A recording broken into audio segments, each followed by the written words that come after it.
Hi കൂട്ടുകാരെ, എല്ലാവർക്കും നമ്മുടെ പുതിയൊരു വീഡിയോയിലേക്ക് സ്വാഗതം. അപ്പോൾ രാവിലെ തന്നെ ഗോതമ്പ് ദോശ ഉണ്ടാക്കാനുള്ള പരിപാടിയാണ്. അപ്പം ഗോതമ്പ് മാവ്, പിന്നെ കുറച്ച് വെള്ളം, പിന്നെ കുറച്ച് തേങ്ങയും കൂടി ഇട്ട് മിക്സിയുടെ ജാറിലിട്ടൊന്ന് അരച്ചെടുക്കുകയാണ് കേട്ടോ.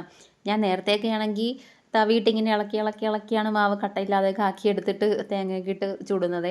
ഇപ്പം ഞാൻ ഫോണിൽ നമ്മുടെ യൂട്യൂബിലൊക്കെ ഓരോന്നിങ്ങനെ കണ്ടിട്ട് അവർ മിക്സിയിലൊക്കെ ഇട്ട് അടിച്ചെടുക്കണം. അപ്പം പിന്നെ ഞാൻ ചെയ്തപ്പോൾ അത് എളുപ്പമായി. ഇപ്പം ഞാനും അങ്ങനെ തന്നെ ചെയ്യുന്നത്.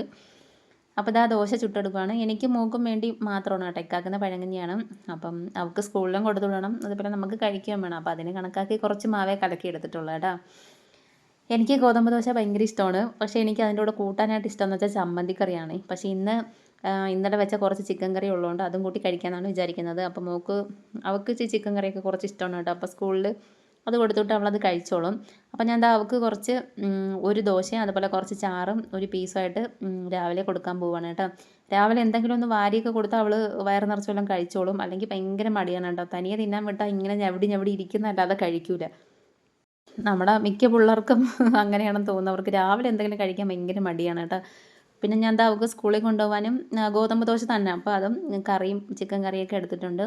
പിന്നെ ഞാൻ ഇതുപോലെ ചെറിയൊരു കീസിലാക്കിയാണ് കേട്ടോ ബാഗിൽ വെച്ച് കൊടുക്കുന്നത്. ലീക്കൊന്നും ഇല്ല എങ്കിലും എൻ്റെ ഒരു സമാധാനത്തിന് വേണ്ടിയിട്ട്. അപ്പോൾ മോള് സ്കൂളിലൊക്കെ പോയിട്ടുണ്ട്. പിന്നെ ഞാൻ എൻ്റെ അനിയത്തിയുടെ മോൾക്ക് വേണ്ടി, എന്ന് വെച്ചാൽ എൻ്റെ കുഞ്ഞുമ്മാടെ മോൾക്ക് വേണ്ടി സ്റ്റിച്ച് ചെയ്ത കുറച്ച് ഡ്രസ്സാണ്. നമ്മളെ പെറ്റിക്കോട്ട് മോഡൽ അവൾക്ക് വീട്ടിലിടാൻ വേണ്ടിയിട്ട് തയ്ച്ചതാണ്. അവൾ എൻ്റെ അടുത്ത് പറഞ്ഞു, താത്ത ഒരു 5 ഒപ്പിച്ചരണേന്ന്. അപ്പോൾ എൻ്റെ കയ്യിലുള്ള തുണിയൊക്കെ വെച്ച് ഒരു 5 ഞാൻ ഒപ്പിച്ചെടുത്തിട്ടുണ്ട് കേട്ടോ.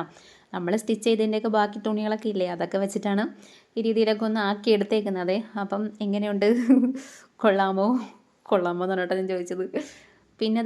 പിന്നെ കുറേ തുണിയൊക്കെ മടക്കി വയ്ക്കാനുണ്ടായിരുന്നു. അപ്പോൾ ഇന്നലെ കണ്ട വെയിലത്ത് തുണിയൊക്കെ ഒന്നുകൂടെ ഒന്ന് ഉണക്കിയൊക്കെ എടുത്തിട്ടുണ്ടായിരുന്നേ. ഒരുവിധം ഉണങ്ങിയായിരുന്നെങ്കിലും ചെറിയൊരു തണുപ്പ് പോലെ കാണുമല്ലോ. അപ്പോൾ അത് വെയിലത്തിട്ടൊന്ന് നല്ലോണം ഒന്ന് ഉണക്കി എടുത്തിട്ടുണ്ട്. ഇനിയിപ്പോൾ എല്ലാം ഒന്ന് മടക്കി അതാത് സ്ഥലത്ത് കൊണ്ട് വയ്ക്കുകയാണേ. എനിക്കാണെങ്കിൽ തുണി മടക്കാൻ അത്ര ഇഷ്ടമുള്ള കാര്യമല്ല, പക്ഷേ നമുക്ക് ചെയ്തല്ലേ പറ്റൂ, വേറെ വഴിയില്ലല്ലോ. അപ്പം ഞാൻ തുണിയെല്ലാം മടക്കി എടുത്ത് വയ്ക്കുന്നുണ്ട് കേട്ടോ. പിന്നെ നമ്മുടെ കൂട്ടുകാർ പറഞ്ഞിട്ടുണ്ട് ഹോം ടൂറൊക്കെ ചെയ്യണമെന്ന്. ഞാൻ ഉടനെ തന്നെ ചെയ്യാം കേട്ടോ. ഞായറാഴ്ച എങ്ങാനും പറ്റുമെങ്കിൽ പിടിച്ചിടാമേ. പിന്നെ ഇത് അമ്പഴങ്ങയാണ് കേട്ടോ. നമ്മുടെ ഫാമിലിയിൽ ആരെങ്കിലുമൊക്കെ അമ്പഴങ്ങ അച്ചാറൊക്കെ ഇട്ട് കൂട്ടിയിട്ടുണ്ടാവും. ഞാൻ എൻ്റെ ജീവിതത്തിൽ ആദ്യമായിട്ട് ഇപ്പോൾ 2-3-4 ദിവസം മുമ്പ് അമ്പഴങ്ങ അച്ചാർ കൂട്ടി കേട്ടോ. എൻ്റെ ഇക്കാടെ ഉമ്മ ഇട്ടതേ. എന്തൊരു ടേസ്റ്റായിരുന്നു, അടിപൊളിയായിരുന്നു കേട്ടോ. അപ്പോൾ ഞാൻ മാമിയടുത്ത് ഇങ്ങനെ പറഞ്ഞു, മമ്മി സൂപ്പറായിരുന്നെന്ന്. അപ്പോൾ മാമി രണ്ടാമത് വാങ്ങിച്ചപ്പോൾ എനിക്കൂടെ വാങ്ങിച്ചിട്ടുണ്ടേ. ഇനി നാളെയോ മറ്റന്നാളോ എന്ന് വെച്ചാൽ ശനിയാഴ്ചയോ ഞായറാഴ്ചയോ മാമി വരും. അപ്പോൾ മാമിയെ കൊണ്ട് അച്ചാർ ഇടിയിപ്പിക്കണം. സൂപ്പറായിരുന്നു. നമ്മളിട്ട് അത്ര ഒക്കൂല. എൻ്റെ മാമി സൂപ്പറായിട്ട് ഫുഡൊക്കെ വയ്ക്കും കേട്ടോ. അപ്പോൾ നിക്കാക്ക് പഴങ്കഞ്ഞിയാണെന്ന് പറഞ്ഞല്ലോ. അപ്പോൾ ഞാൻ മീനൊക്കെ പൊരിച്ചെടുക്കുവാണേ. നമ്മൾ കുഞ്ഞമ്മത്തി വാങ്ങിച്ചപ്പോൾ അതിനകത്ത് ഒരു അയല ഉണ്ടായിരുന്നു കേട്ടോ.